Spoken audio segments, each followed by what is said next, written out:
It's the Eagle Community Television Forum with your host, Gary Shorman.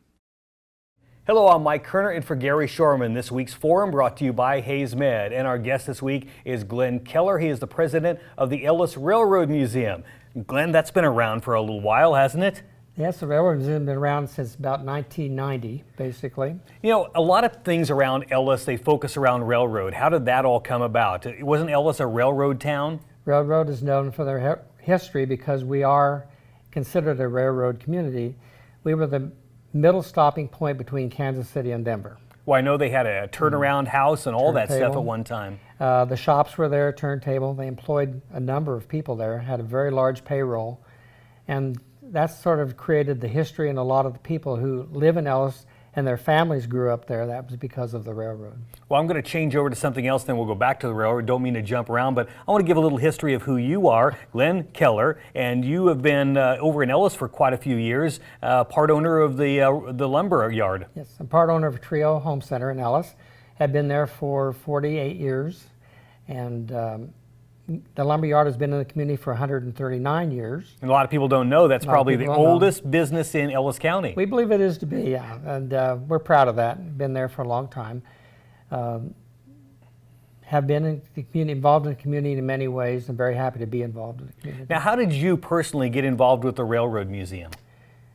One day we were sitting in my office looking out the window and looking at the then Memorial Hall, they called it, or city office building, and we're just deciding it'd be nice somewhere if we could accumulate history of Ellis Railroad history, so we could put it in a place that people would, for generations, would have a place to look at it and see it.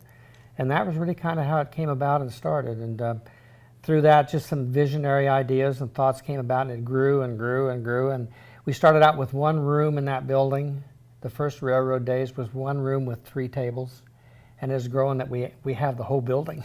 We took the whole building over. So, and it's a pretty large building, too. Yes, we have 3 floors. Yeah, my first experience in that building was something like 20 years ago. I had a little niece, and she was about 3 at the time, and we were out on the railroad yard, and we were out there by the train and all that stuff. Oh, maybe it wasn't the train, but we were out in that whole area behind there, and she had to go use the bathroom, so we had to go in and use the bathroom in there. But that was my first experience with the museum, and I've been in there many times since, and you've got some real nice collectibles in there. We have some very unique collectibles.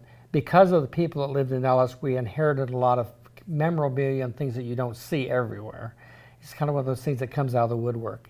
And we are very proud to have some of that memorabilia there. And we've had a lot of the railroad people, who some have now died, have given us a lot of the history about what it was and where it's from, what's involved in it. The Railroad Museum actually consists of 3 different groups, basically. There's the Ellis Railroad Museum Incorporated, which consists of the Railroad Museum, the BK&E Miniature Railroad Ride, and then the Western Kansas Model Railroad Club. And those 3 groups is what make the museum together. So when the museum's open, you can go in and see all of these 3 portions of the Railroad Museum. Correct. And now, of course, the model or the miniature train ride is on the outside, but everything else is in the museum. I want to get to that here a little bit later in the show, but let's talk about some more stuff in there. I'm sure you have people that come through Ellis, they hear about the museum, and maybe they're former railroad employees, or their parents were, or they just really like railroad, and they find some really unique things that they can't find anywhere else in the United States. That is true, and a lot of those families have even donated things to the museum, so they come back to look at them and see what their parents were looking or used or worked with. So that's kind of a plus thing, you know. It's really embedded in their memories. Now, the museum is open what times and when? We're open 9 to 3 every day. Monday, we close on Sundays and Mondays. We're open Tuesday through Saturday. And during the summertime, we close during the winter. We close down November 1st. Through March 1st. Okay. We're not open at that time. A little tougher then because of the colder weather. Colder weather, and people don't get out, and it's hard to maintain a staff and keep that going. Now, is there a fee for people to get into the museum? It costs to get in the museum. That fee varies depending on what our board sets. Right now, we're at $3 a person to see the museum, go through it. Children are $1. And so consequently, you go through the museum and see, in the museum itself, you'll see the artifacts, you'll see the model railroad layout that they've been working on for probably 15 years now. It's really growing. Plus we have a unique collection of dolls upstairs in what we call the doll collection. It was a private family collection that we received from the Burns family in Waukene. And we signed on to this collection. There's 1,650 dolls in the collection. And that doesn't seem like it has much to do with railroad history, but we wanted to offer a little bit of something different other than just all railroad memorabilia. And of course we have Ellis memorabilia there also. Well, I remember one of my very first memories of a train. In fact, it's the first and the only time I've ever been on a train, and it was when I was a little kid. Our school, we took a trip. The kids would get on the train here in Hayes when they still had the depot in Hayes, and we drove on the train over to Ellis, and then they'd bus us back, and that was my experience, the one and only experience ever on a train, and that was a few years ago. I myself, when I enrolled at K-State to go to college, I rode the train to Manhattan and came back to Ellis on the train to enroll. It's sad that you don't see the trains still running out here in the area and people using that mode of transportation. Well, what I wanted to do is in the second half of the show here, talk about the train, because a lot of people out there have seen stories on the Post or have heard rumors around on Facebook and stuff about your train getting destroyed over there. Talk about that a little bit, and we're going to talk about all that in the second half of the show, and maybe what people can do to maybe help you guys out a little bit. Sure. Is that okay? Yeah. All right, our guest is Glen Keller, president of the Ellis Railroad Museum. We want to thank him for being on the show today. This is The Forum. I'm Mike Kernan for Gary Shorman. We'll be back with more after this from Hayes Med.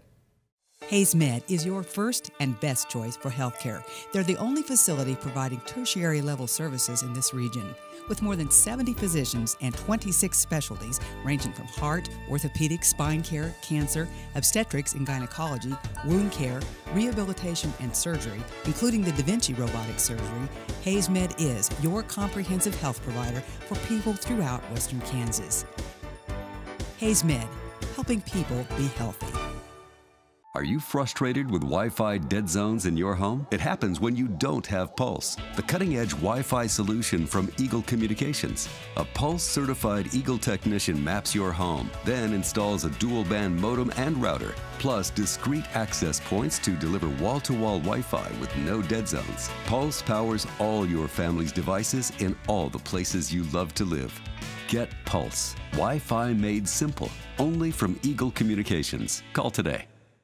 Hello, you're watching The Forum. I'm Mike Kerner in for Gary Shorman this week. The Forum brought to you by Hayes Med. By the way, if you've got a guest idea or maybe a show idea too, Gary would love to hear from you. It's gary.shorman@eaglecom.net. Our guest today, Glen Keller, and he's the president of the Ellis Railroad Museum. Glen, we want to talk to you. You know, it goes back many, many years, this Ellis Railroad Museum, and it's kind of in the picture what you originally planned, what it looks like today. Kind of amazingly it is. I have a picture hanging in my office at the lumberyard that we had this vision of the museum complex consisting of the museum, which is the larger building. The larger building, and then a caboose and a depot. And unfortunately, we had lost our Ellis depot.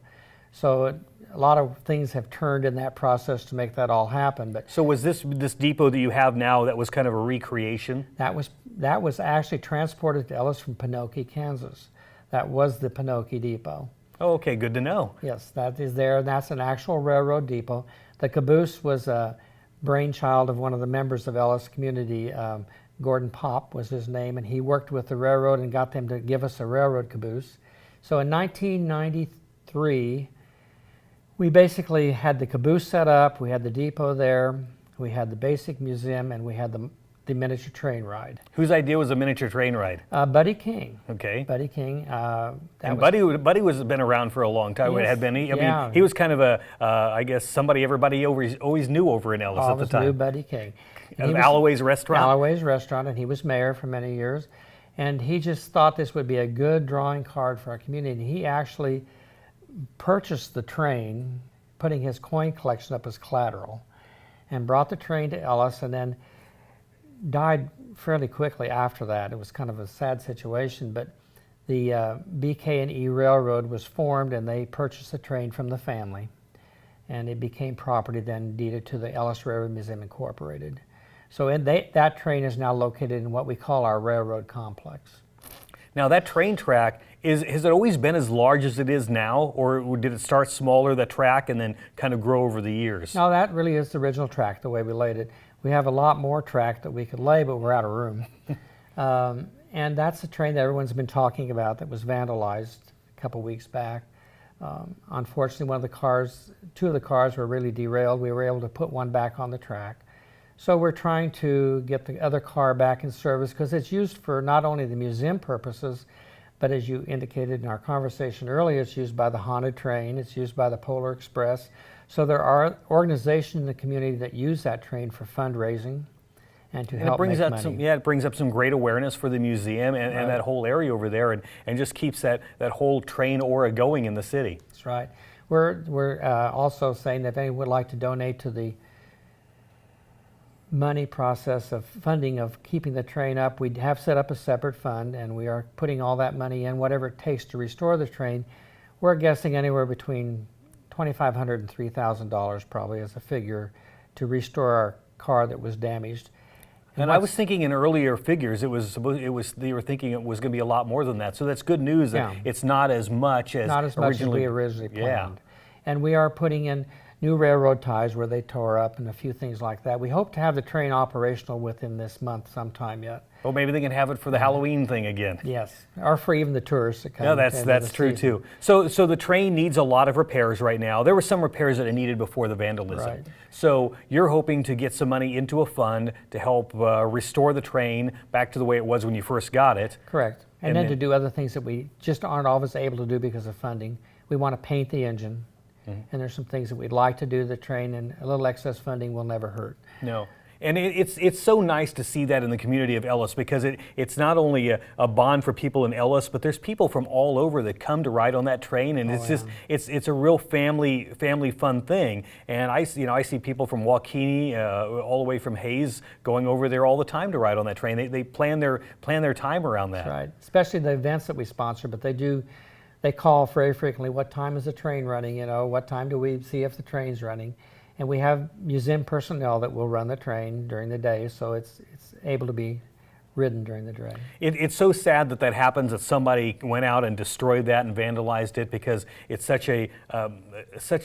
such an item that people really recognize in that community. So again, it was sad, but the good news is it can be rebuilt, and hopefully people out there that are watching can maybe donate. If they want to donate, how do they go about doing that? Well, two ways. If they want an actual charitable donation that they can write off, they can donate through the Ellis Alliance, or they can actually send a contribution to the Railroad Museum, Post Office Box 82, Ellis, Kansas. We have many people who have seen it on Facebook, and they just sent an envelope with a check in it. So it's been beneficial in that respect, that we've been able to raise some money for some needed projects on the train, and it'll make it a lot better for the future generations. So again, if people need to mail that, they can mail it over to you at the Alliance or at the Railroad Museum, those checks, and get that money to you, or just drop it by, right? Just drop it by. And take a tour of the museum while they're there. Take a tour at the museum, tour it, and see what you're missing if you haven't been there. Anything else you want to add today? Not really, except we really encourage everyone in the area to come and see the museum. A lot of times people don't realize what's available in the area to see and do. And bring the family over, come and see the museum, let the kids ride the train.